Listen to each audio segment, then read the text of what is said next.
నేను వాళ్ళ మీద ప్రభావం ఉందా లేదా, రాజకీయపరమైన ఆరోపణలు ప్రత్యారోపణలు ఈ సందర్భంగా చేయదలుచుకోలేదు. లక్ష్యం మాకు స్పష్టంగా ఉంది. ప్రజలకు మా పట్ల విశ్వాసం ఉన్నది. దేశంలోనే మా ప్రభుత్వం చేసి చూపించింది.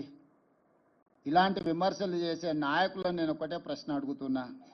11 సంవత్సరాల నుంచి నరేంద్ర మోడీ గారు ఈ దేశ ప్రధానమంత్రిగా ఉన్నాడు. 16-17 రాష్ట్రాలలో మీ ప్రభుత్వమే ఉన్నది. గుజరాత్లో 25 సంవత్సరాల నుంచి మీ ప్రభుత్వం ఉన్నది. మీరు అధికారంలో ఉన్న రాష్ట్రాలలో చేసి మీరు ఆదర్శంగా నిలబడి ఉంటే ఈరోజు తెలంగాణ మోడల్ని మీరు అనుకరించండి అని చెప్పే అవకాశమా మాకు రాకపోతుండే కదా.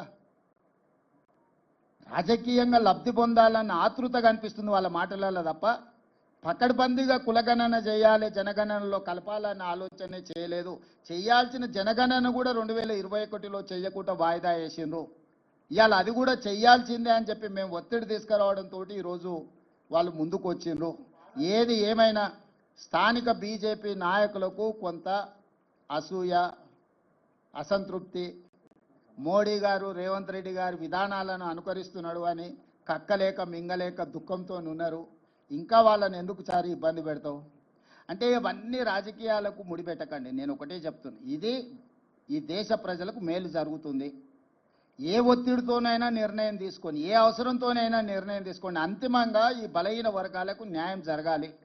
ఇప్పుడు రాజకీయపరమైన వివాదాలను ఆరోపణలు చేయడం మొదలు పెడితే ఆ వర్గాలకు నష్టం జరుగుద్ది. మేము ఆరోపణలు చేయదలుచుకోలే. నేను ఈ సందర్భంగా ఏ ఒత్తిడితోనైనా ఏ అవసరం కోసమైనా చేయడం ద్వారా నిజమైన లబ్ధి బలహీన వర్గాలకు చేరాలి. అదే మా లక్ష్యం, రాహుల్ గాంధీ గారి లక్ష్యం, మా లక్ష్యం, ఈ వేదిక మీద ఉన్న ప్రతి ఒక్కరి ఉద్దేశం అదే. కాబట్టి మేము దీన్ని ఏ ఎన్నికలకు ఏ రాజకీయ వివాదాలకు మేము ముడిపెట్టదలుచుకోలేదు.